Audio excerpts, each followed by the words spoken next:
Assalamualaikum warahmatullahi wabarakatuh. Bertemu lagi dengan saya Afifah Hayati pada mata kuliah Aljabar Boolean di pertemuan ke-11. Pada pertemuan ini, kita akan membahas mengenai metode Map Entered Variable atau metode MEV. Penyederhanaan dengan peta Karnaugh hanya praktis untuk maksimal 4 variabel atau 4 peubah saja. Bagaimana jika jumlah variabelnya lebih dari 4? Untuk penyederhanaan, ketika variabelnya lebih dari 4, kita dapat menggunakan metode MEV ini dengan memasukkan satu variabel atau lebih ke dalam tabel peta Karnaugh-nya. Prinsip atau hukum yang digunakan dalam metode MEV ini adalah hukum komplement, yaitu yang pertama adalah A ditambah A aksen sama dengan 1 ya. Lalu yang kedua, A dikali A aksen adalah 0. Lalu digunakan pula prinsip apa hukum dominasi, yaitu untuk I1, A ditambah 1 adalah 1 ya. Lalu A dikali 0 adalah 0. Metode MEV yang akan kita pelajari pertama adalah penyederhanaan dua variabel menjadi satu variabel. Contoh, diberikan fungsi boolean f a, b, dua peubah ya, sama dengan a aksen dikali b ditambah a dikali b aksen ditambah a dikali b. Nah, pada contoh ini, kita memilih MEV-nya, yaitu map entered variabelnya adalah variabel yang terakhir, yang kedua. Dalam hal ini adalah B-nya. Ya. Kita buat tabel sebagai berikut ya. Di sini kan ada dua peubah, berarti ada 4 buah kombinasi angka 0 dan 1. Berarti min term-nya ada dari M kecil 0 sampai M kecil 3. Ya. Lalu kita masukkan output fungsi boolean tersebut dalam kolom F dalam kurung A, B. Nah, kita lihat pada kolom F, A, B baris ke-1. Nah, di situ A-nya 0, B-nya 0. Berarti kan A aksen dikali B aksen. Kita lihat pada fungsi booleannya tidak ada ya. Berarti nilainya adalah 0. Lalu kita lihat pada fungsi booleannya di situ ada A aksen dikali B. Berarti 0, A-nya 0, B-nya 1. Berarti baris kedua. Berarti output pada FAB-nya adalah 1. Lalu di situ ada A dikali B aksen. Berarti A-nya 1, B-nya 0. Berarti baris ketiga yaitu kita isikan outputnya adalah 1. Selanjutnya yang terakhir suku A dikali B, berarti A-nya 1, B-nya 1. Berarti baris keempat ya. Kita tuliskan outputnya adalah 1. Nah, selanjutnya bagaimana cara mengisi nilai yang dimasukkan ke map? Nah, pada pengisian ini bisa kita lihat, kita menggabungkan M0 kecil dan M kecil 1. Ya. Jadi, kita gabungkan kedua min term tersebut. Selanjutnya, kita juga menggabungkan M kecil 2 dengan M kecil 3.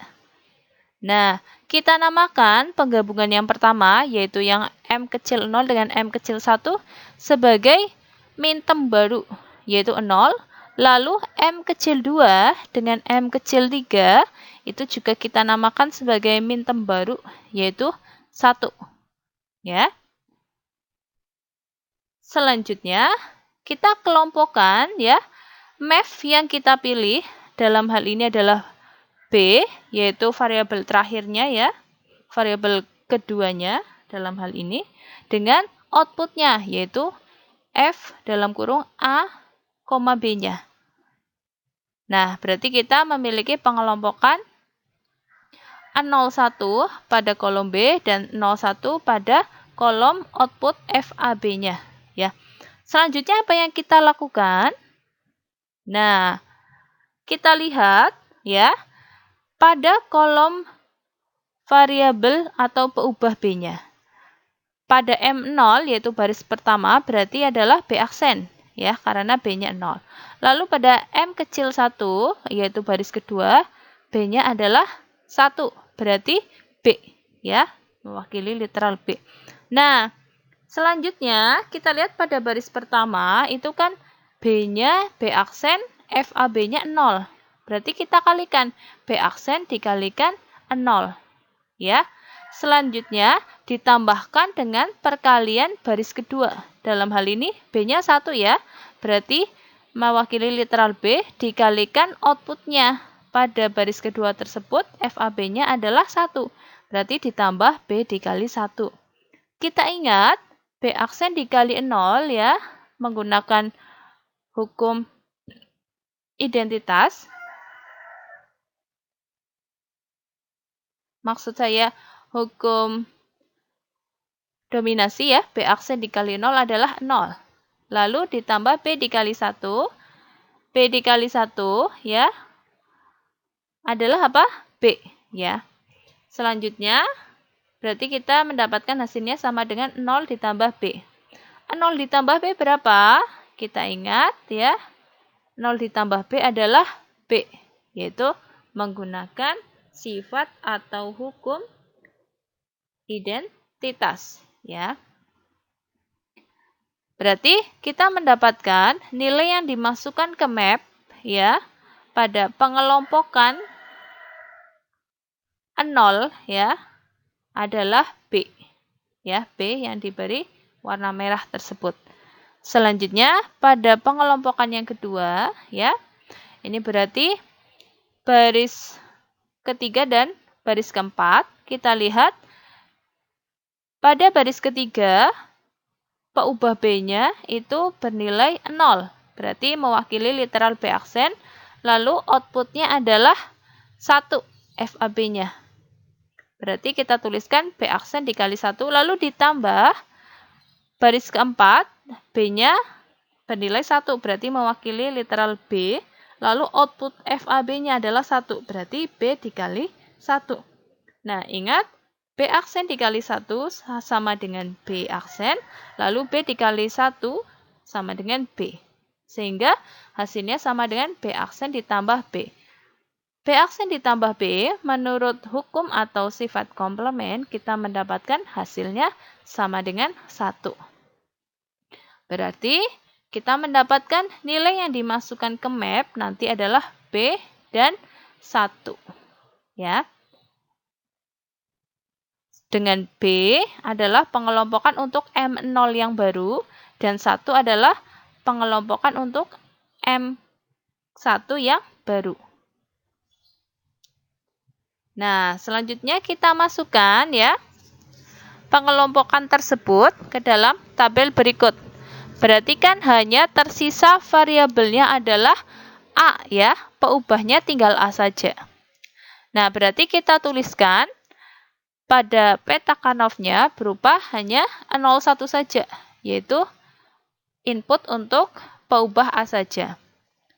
Nah, lalu berarti hanya terdiri dari 2 buah output saja, ya, yaitu 2 buah output itu kita masukkan dari nilai yang dimasukkan ke map, yaitu B dan 1. Ya, ingat B untuk M0 yang baru dan 1 untuk output M1 yang baru. Ya. Nah, dengan pengelompokan tersebut, nah, B dan 1 otomatis itu 2 buah output yang berbeda. Nah, berarti kita kelompokkan masing-masing ya, karena kita tidak bisa mengelompokkan menjadi 2 buah angka 1 yang bertetangga ataupun 2 buah B yang bertetangga. Sehingga pengelompokan pertama adalah pengelompokan B ini sendiri ya. Nah, selanjutnya otomatis tinggal angka 1 yang belum dikelompokkan, otomatis angka 1 tersebut kita kelompokkan sendiri, ya. Sehingga pada pengelompokan yang pertama, kita lihat angka yang mewakili pengelompokan pertama tersebut adalah 0 ya, pada baris pertama. 0 ini berarti mewakili literal A aksen, sehingga hasil penyederhanaan pada pengelompokan yang outputnya B ini adalah A aksen dikalikan B. Ya. Selanjutnya pada pengelompokan yang kedua, itu kan tinggal 1 saja ya. Nah, kita lihat angka yang mewakili pengelompokan kedua ini adalah 1. 1 berarti mewakili literal A, ya kan? Nah, berarti hasil penyederhanaan pada kelompok kedua ini adalah A dikali outputnya, yaitu 1. Ya, output pada peta Karnoffnya A dikali 1 adalah A. Sehingga kita memperoleh penyederhanaannya adalah F dalam kurung A, B sama dengan A aksen dikali B ditambah A. Selanjutnya, metode math untuk 3 variabel menjadi 2 variabel. Diberikan fungsi boolean berikut, jadi F dalam kurung A, B, C, diberikan dalam bentuk SOP ya, yaitu sigma atau sum dari 2, 5, 6, dan 7.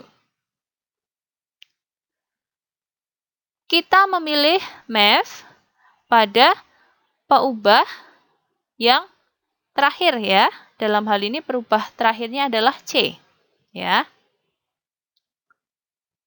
Nah, berarti kita akan mendapatkan tabel seperti ini ya. Karena di situ ada 3 peubah yaitu A, B, C. Berarti kita mempunyai 8 kombinasi angka 0 dan 1. Ya. Berarti mintermnya dari M kecil 0 sampai M kecil 7. Ya. Selanjutnya kita masukkan nilai outputnya dari fungsi booleannya.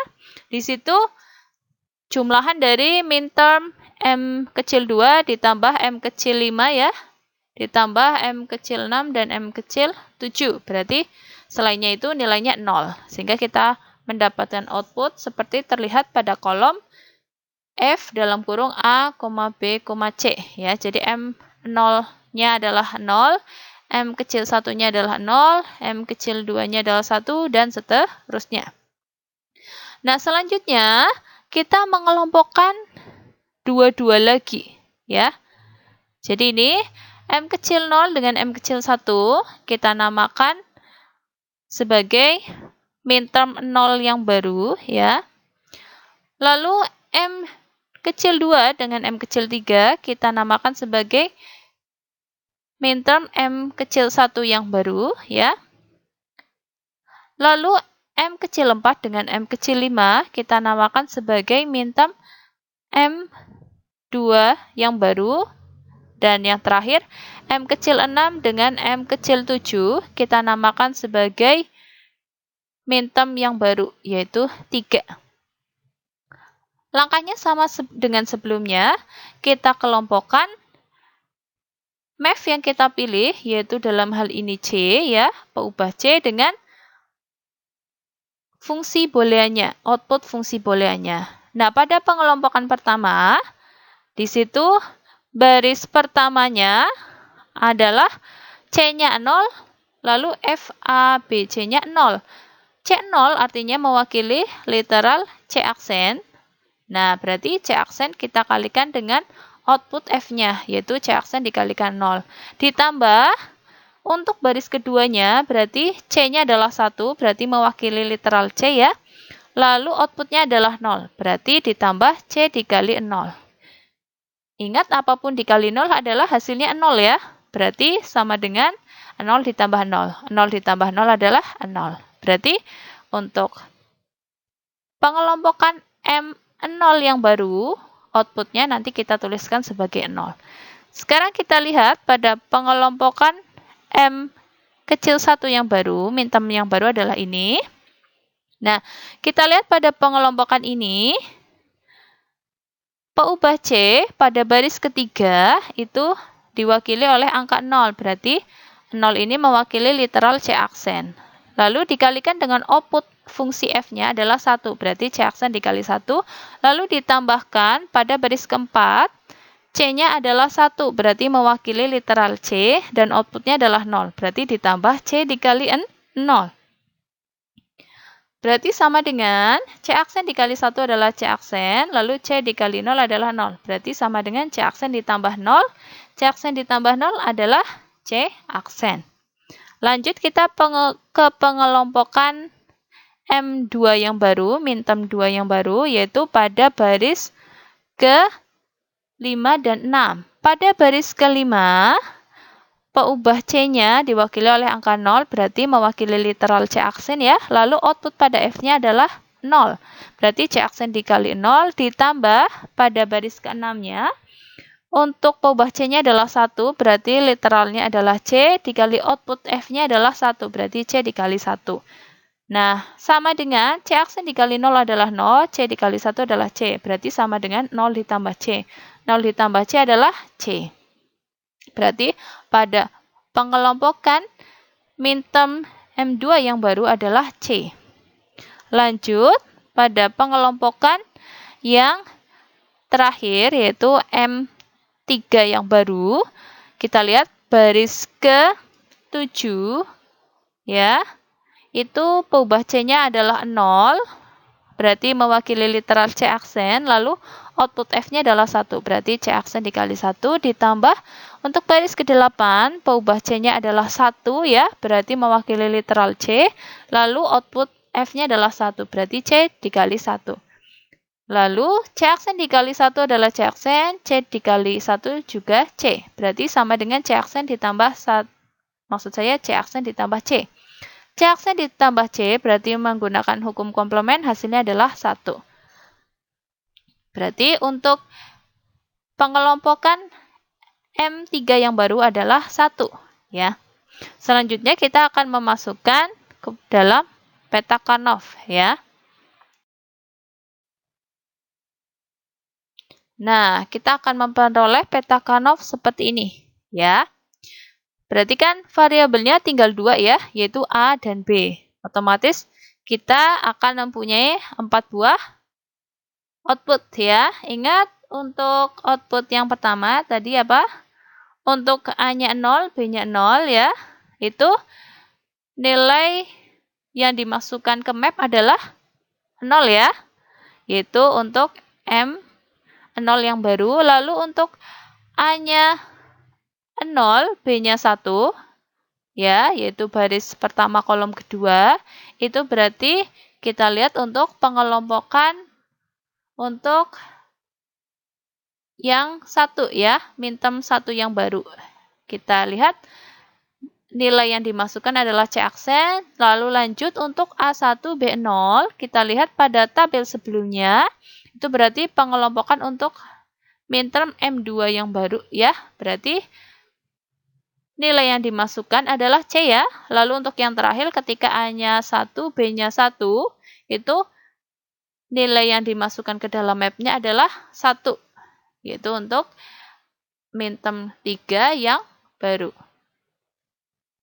Nah, kita lihat, ingat ya, 1, C, dan C aksen itu adalah output-output yang berbeda. Ya. 0 juga output yang berbeda. Jadi di sini ada 4 buah output yang berbeda ya. 0, C, 1, dan C aksen. Berarti tidak ada yang dapat kita kelompokkan ya. Berarti kita akan mengelompokkan sendiri-sendiri ya. Karena C berbeda dengan 1, 1 berbeda dengan C aksen, begitu juga C berbeda dengan C aksen. Oleh karena itu, pengelompokan yang pertama, ini adalah pengelompokan ini. Dari pengelompokan ini, kita lihat angka-angka yang mewakili ya. Untuk barisnya, yaitu yang mewakili peubah A, itu adalah angka 1. Berarti angka 1 ini mewakili literal A. Lalu untuk kolom, untuk pengelompokan ini adalah 0. 0 ini berarti mewakili peubah B. Maksud saya mewakili literal B aksen. Sehingga penyederhanaan pada pengelompokan ini adalah A dikali B aksen dikali nilai pada map tersebut, yaitu dikali C. Lanjut, pengelompokan yang kedua adalah ini. Bisa kita lihat pada pengelompokan kedua ini, angka pada baris yang mewakili adalah 0, berarti 0 ini mewakili literal A aksen ya.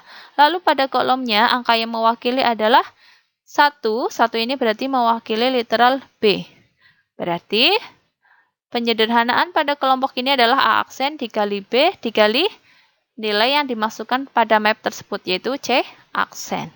Selanjutnya pengelompokan yang terakhir, ini ya, 1.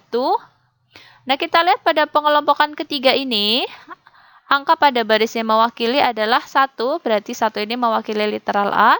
Lalu pada kolom, angka yang mewakili juga 1, berarti mewakili literal B. Berarti,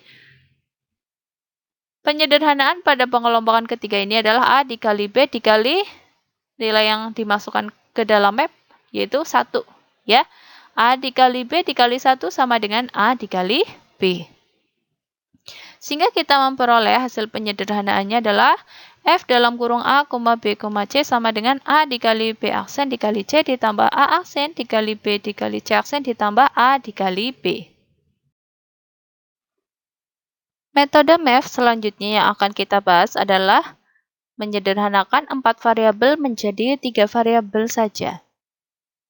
Contoh, diberikan fungsi boolean, yaitu F dalam kurung A, B, C, D, ya, yaitu sama dengan sum atau jumlahan dari 2,3, 4, 5, 13, dan 15 ditambah kondisi don't care-nya, yaitu D adalah 8, 9, 10, dan 11.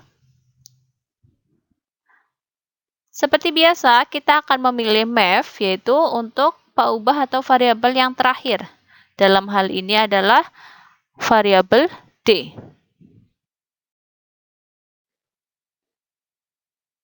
Dari soal, di situ terdapat 4 buah paubah, yaitu A, B, C, D.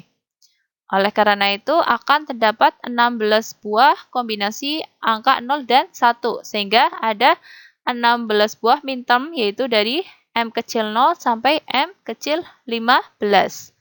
Selanjutnya, kita isikan output-outputnya. Di situ ada juga kondisi don't care ya. Nah, kita masukkan output-output fungsi booleannya, kita akan memperoleh pada kolom ke-6, yaitu pada kolom F dalam kurung A, B, C, D. Ya. Yaitu, di situ kan penjumlahannya dalam bentuk SOP ya, yaitu 2, 3, 4, 5, 13, dan 15. Berarti untuk minterm tersebut kita isikan 1. Lalu untuk kondisi don't care-nya itu dari 8, 9, 10, dan 11. Berarti kita isikan outputnya sebagai X ya. Lalu untuk yang selain itu berarti outputnya adalah 0 ya. Selanjutnya kita kelompokkan 2 ya. Jadi M kecil 0 dengan M kecil 1 ya, M kecil 2 dengan M kecil 3, dan seterusnya sampai M kecil 14 dengan M kecil 15. Sehingga kita mendapatkan 8 buah minterm yang baru, yaitu M kecil 0 ya, sampai pengelompokan yang ke-7 ya, kecil 7. Selanjutnya kita kerjakan ya, dari pengelompokan, maksud saya dari pengambilan math tadi, math adalah dipilih dari variabel atau paubah yang terakhir, yaitu D ya. Sehingga kita akan mendapatkan pengelompokan yang pertama adalah ini. Kita lihat, pada baris ke-1, paubah D-nya adalah 0, berarti mewakili literal D aksen, lalu output dari F adalah 0, berarti D aksen dikali 0, ditambah pada baris kedua, D-nya adalah 1, berarti mewakili literal D, outputnya adalah 0. Output F berarti ditambah D dikali 0 sama dengan 0 ditambah 0. 0 ditambah 0 adalah 0. Selanjutnya pengelompokan yang kedua, yaitu pengelompokan untuk minterm 1 yang baru ya. Pada pengelompokan kedua ini, pada baris ketiga, D-nya adalah 0, berarti mewakili literal D aksen. Lalu outputnya adalah 1 ya, berarti D aksen dikali 1. Lalu pada baris keempat, D-nya adalah 1, berarti mewakili literal D, lalu output F-nya adalah 1, berarti D dikali 1. D aksen dikali 1 adalah D aksen, D dikali 1 adalah D, berarti sama dengan D aksen ditambah D, D aksen ditambah D sama dengan 1, ya, menurut hukum atau sifat komplement. Lalu pengelompokan ketiga, kita lihat D-nya adalah pada baris kelima adalah 0 ya. Berarti mewakili literal D aksen. Lalu output untuk F-nya adalah 1. Berarti D aksen dikali 1 ditambah untuk baris ke-6-nya. Kita memperoleh D-nya adalah 1 ya. Berarti literalnya adalah D. Lalu output F-nya adalah 1. Berarti D dikali 1. Kita akan mendapatkan sama dengan D aksen ditambah D ya. D aksen ditambah D sama dengan 1 ya. Menurut hukum komplement. Selanjutnya untuk pengelompokan keempat, yaitu minterm ketiga yang baru, yaitu pada baris ke-7, D-nya itu 0, berarti literalnya itu D aksen ya. Lalu output F-nya adalah 0, berarti D aksen dikali 0, ditambah untuk baris ke-8, D-nya adalah 1, berarti mewakili literal D, dikali output F-nya adalah 0. Berarti D dikali 0 sama dengan 0 ditambah 0, sehingga sama dengan 0. Lalu untuk pengelompokan kelima yang baru, yaitu untuk minterm keempat yang baru adalah, kita lihat untuk D-nya. D-nya adalah 0, berarti literalnya diwakili oleh D aksen. Nah, outputnya adalah X. Ya, sudah kita berarti tuliskan D aksen dikali X. Lalu ditambah untuk baris ke-10-nya ya, D-nya adalah 1, berarti mewakili literal D, dikali output F-nya adalah X, berarti D dikali X. Nah, selanjutnya kita menggunakan sifat distributif ya, kita akan mendapatkan hasilnya sama dengan dalam kurung D aksen ditambah D dikali X. D aksen ditambah D menurut hukum komplement adalah 1, berarti sama dengan 1 dikali X. Ingat, apapun dikali X, hasilnya adalah diri mereka sendiri, sehingga 1 dikali X adalah X. Kita lihat pengelompokan yang ke-6 untuk minterm kelima yang baru adalah pada baris ke-11-nya, D-nya adalah 0, berarti mewakili literal D aksen. Lalu output F-nya adalah X, berarti D aksen dikali X. Lalu pada baris ke-12, D-nya adalah 1, berarti mewakili literal D, dikali outputnya untuk F adalah X, berarti hasilnya ditambahkan D dikali X. Sama dengan kita menggunakan sifat distributif lagi atau hukum distributif, sama dengan dalam kurung D aksen ditambah D dikalikan X. Berarti D aksen ditambah D adalah 1 ya. Berarti sama dengan 1 dikali X. 1 dikali X adalah X. Lanjut untuk pengelompokan ke-7, berarti pada baris ke-13, D-nya adalah 0, berarti mewakili literal D aksen ya. Lalu untuk output F-nya adalah 0, berarti D aksen dikali 0. Ditambah untuk D pada baris ke-14 adalah 1, berarti mewakili literal D ya. Lalu dikalikan output F-nya adalah 1, berarti D dikali 1. Berarti hasilnya sama dengan D aksen dikali 0 adalah 0, lalu D dikali 1 adalah D. Berarti sama dengan 0 ditambah D. 0 ditambah D adalah D. Selanjutnya untuk pengelompokan yang terakhir ya, untuk M minterm ke-7 yang baru ya. Pada baris ke-15, D-nya adalah 0, berarti mewakili literal D aksen ya. Dikalikan output untuk F adalah 0, berarti D aksen dikali 0, ditambah untuk baris ke-16, D-nya adalah 1, berarti mewakili literal D, lalu dikalikan output F-nya adalah 1, berarti ditambah D dikali 1. Sama dengan D aksen dikali 0 adalah 0, D dikali 1 adalah D, berarti sama dengan 0 ditambah D. 0 ditambah D adalah D. Dari hasil tersebut, kita akan memasukkan ke peta Karnaugh ya. Pada tabel sebelumnya itu diperoleh beberapa nilai yang dimasukkan ke map itu dalam bentuk X ya, memenuhi kondisi don't care. Jika terjadi hal seperti itu, kita akan melakukan pengelompokannya menjadi 2 macam. Yang pertama, pengelompokan angka 1. Jadi kita akan fokus mengelompokkan angka 1 saja. Jadi kita mengabaikan D dan D aksennya. Nah, kita lihat ya, dari metode math tadi kan kita tinggal mempunyai 3 variabel ya, A, B, C. Nah, berarti ada 8 buah output ya. Output-output tadi diperoleh dari tabel atau kolom dari nilai yang dimasukkan ke map ya. Ketika A-nya 0, B-nya 0, dan C-nya 0 adalah 0 ya. Jadi untuk M0 yang baru adalah 0, lalu untuk pengelompokan kedua yang baru adalah ketika A-nya 0, B-nya 0, dan C-nya 1, yaitu outputnya atau nilai yang dimasukkan ke map adalah 1 ya. Lalu untuk ketika A-nya 0 ya, B-nya 1, C-nya 1,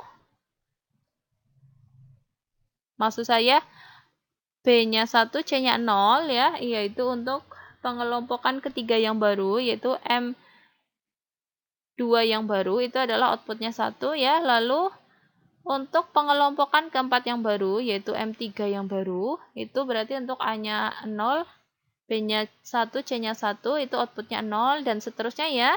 Untuk A-nya 1, B-nya 0, C-nya 0, outputnya adalah tadi ya, X. Lalu untuk A-nya 1, B-nya 0, C-nya 1, ya, yaitu untuk pengelompokan ke-6 yang baru, yaitu M5 yang baru adalah X ya. Lalu untuk pengelompokan ke-7 yang baru, yaitu M6, ya, M6 yang baru, outputnya yaitu untuk A-nya 1, B-nya 1, C-nya 0 adalah D. Lalu untuk pengelompokan yang terakhir ya, untuk M7 yang baru adalah outputnya adalah D, yaitu ketika A-nya 1, B-nya 1, C-nya 1. Sehingga kita mendapatkan peta Karnaugh seperti ini. Nah, pada pengelompokan ini kita fokus ke pengelompokan angka 1 saja. Berarti kita lihat angka 1-nya saja. Ya. Berarti kita fokus ke 1 dan X saja. Ya, untuk DD ya, di situ kan ada output D-nya, kita abaikan ya. Nah, kita fokus ke angka 1. Berarti di situ hanya terdapat 2 buah angka 1 ya. Nah, untuk pengelompokan pertama, apakah kita bisa mengelompokkan 4 angka 1 yang bertetangga? Tidak bisa ya. Apakah ada 2 buah angka 1 yang bertetangga? Ingat, jika ada kondisi don't care, kita bisa mengasumsikan bahwa X-nya tersebut adalah angka 1. Ada ya, yaitu pengelompokan ini. Pada pengelompokan ini, kita lihat angka pada baris itu diwakili oleh 0 dan 1. Jelas 0 dan 1 ini kan dua angka yang berbeda ya, berarti untuk penyederhanaan barisnya tidak ada. Lalu kita lihat pasangan angka pada kolomnya itu adalah 01. Jelas pasangan angka 01 ini dimiliki oleh kedua output pada pengelompokan ini. Berarti 01 ini merupakan penyederhanaannya, yaitu 01 mewakili literal B aksen dikali C, sehingga penyederhanaan pada pengelompokan ini adalah B aksen dikali C. Selanjutnya berarti tersisa angka 1.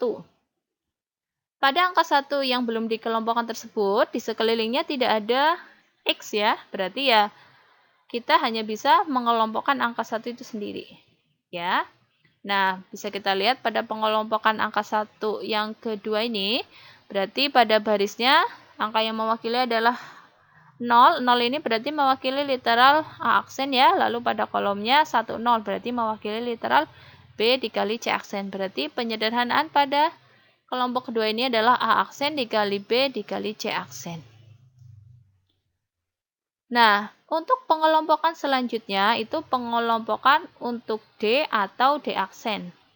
Nah, pada pengelompokan D atau D aksen ini, output angka 1 diganti dengan kondisi don't care, sehingga kita akan mendapatkan tabel sebagai berikut.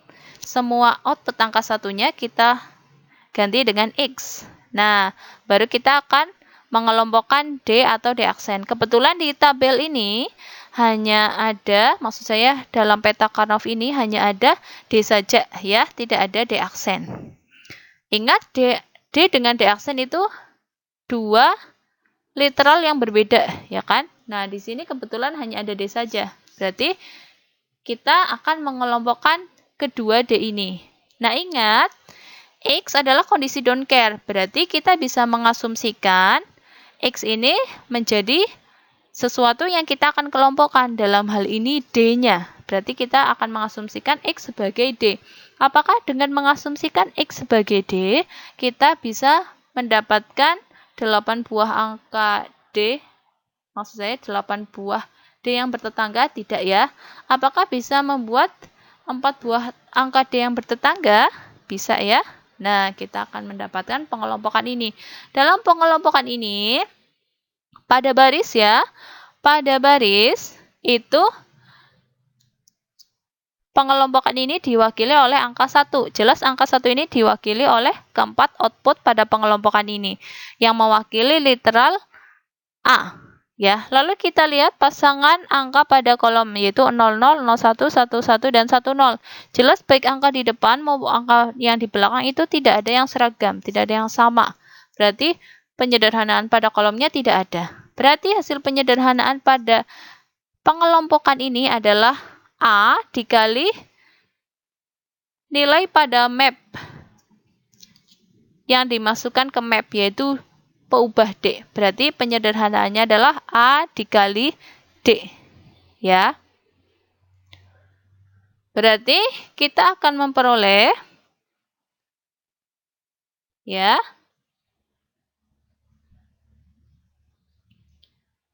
penyederhanaan pada fungsi boolean dari soal adalah F dalam kurung A, B, C, D sama dengan B aksen dikali C ditambah A aksen dikali B dikali C aksen ditambah A dikali D.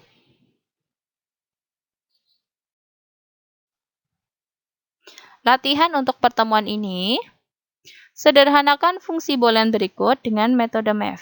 Nah, di sini ada fungsi boolean ya.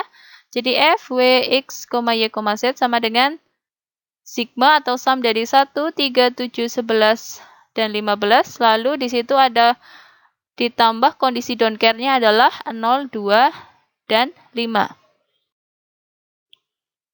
Pertemuan kali ini saya cukupkan sekian.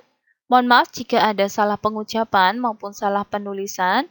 Jika ada pertanyaan, silakan disampaikan. Terima kasih atas perhatiannya. Wassalamualaikum warahmatullahi wabarakatuh.